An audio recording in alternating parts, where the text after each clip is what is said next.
မင်္ဂလာပါကျွန်တော်ဒီနေ့ဘဲသာဆွဲ elf ကောင်မလေးပုံဆွဲမှာဖြစ်ပါတယ် color pencil သုံးမှာပေါ့နော်ကျွန်တော်မြင်ရတဲ့အတိုင်းအရင်ဆုံး sketch ပုံချမ်းချစ်တယ်ပေါ့နော်အဲ့ဒါလေးကို liner pen လေးနဲ့ပြန်ပြီး trace ပြန်လုပ်လိုက်မယ်အဲ့ဒါပြီးရင်တော့စာချဲလို့ရပါပြီ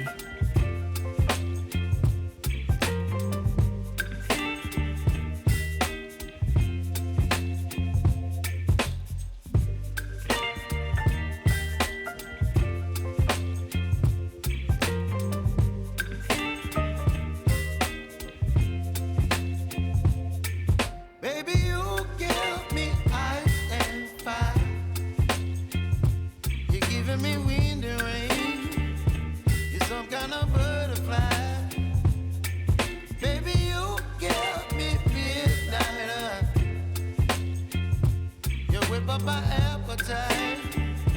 don't leave me here high and dry. Oh, well, I don't wanna jinx it, baby, and twist myself at the spine. Don't wanna overthink it, baby.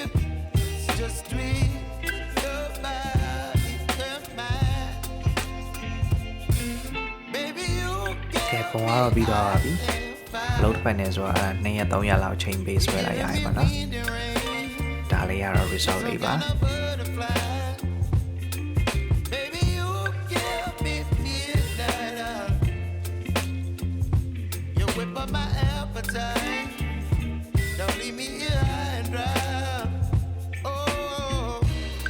ဆိုတော့ကျွန်တော်ဒီပုံဆွဲဖို့အတွက်သုံးထားတဲ့ပကြီးပစ္စည်းတွေ art supplies တွေနဲ့တို့ရဲ့ဈေးနှုန်းလေးတွေပါတခါပြောပြပေးမယ်နော်ဆိုတော့ပထမဆုံးဒါလေးက Daily တစ်စိခန်းကျွန်တော်နေရာလေးပေါ့နော်ဒါကတော့ကျောင်းသားဘဝတော်ကဝယ်ထားရတာလေးတော်တော်ကြီးယူကြပါပြီအခုချိန်ဘယ်ဈေးပေါက်လဲဆိုတာလေးကျွန်တော်မသိပါဘူးပြီးတော့နောက်တစ်ခုကကျွန်တော် touch mark mechanical pencil ပါဒါလေးကဈေးသက်သာနဲ့ weight ပါတဲ့ mechanical pencil သုံးချင်တဲ့သူတွေအတွက်ပေါ့တော့15500ချက်ရှိပါတယ်တခြားအောင်ပါနော်ဒီအရာက silver and black ဆိုပြီး200လာပါတယ်နောက်တစ်ခုကကြတော့ဒီ drawing glove လို့လည်းပြောလို့ရတယ်လို့ artist glove လို့လည်းပြောကြပါတယ်သူက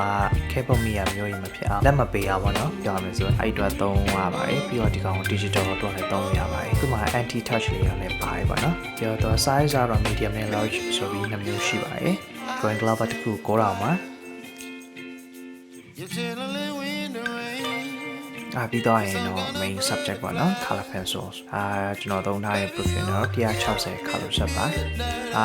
ဒီ professional ထဲမှာ watercolor နဲ့ all base နဲ့ရှိတယ်ကျွန်တော်သုံးထားတာ all base ပါ all base ထဲမှာ160 color set ပါနော်ဒီ160 set ကို6800ဝန်းကျင်ရှိပါတယ်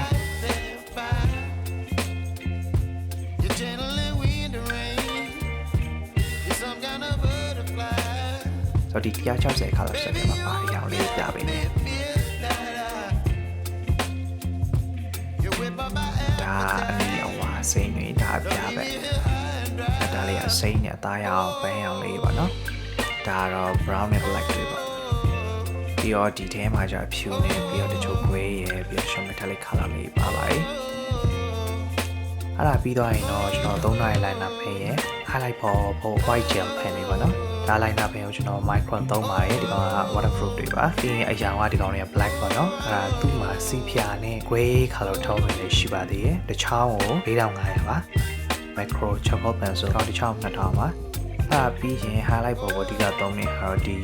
sakura ရဲ့ jelly roll ပေါ့နော်ဒီကောင်ကခုန sakura micron နဲ့တစ်စိတ်တူပါပဲဒီကောင် point 3မျိုးရှိရယ်0305နဲ့08ပေါ့အဲ့ဒါ point 3မျိုးရှိပါတယ်တော့တစ်ချောင်း4000ကျပ်ပါဆိုတော့ဒါလေးကကျွန်တော်သုံးထားတဲ့ art supplies တချို့ပါဒါတွေအားလုံးကိုအားလုံးမြန်မာမှာဝယ်ယူအားပေးလို့ရပါတယ်လို့ကျေးဇူးတင်ပါတယ်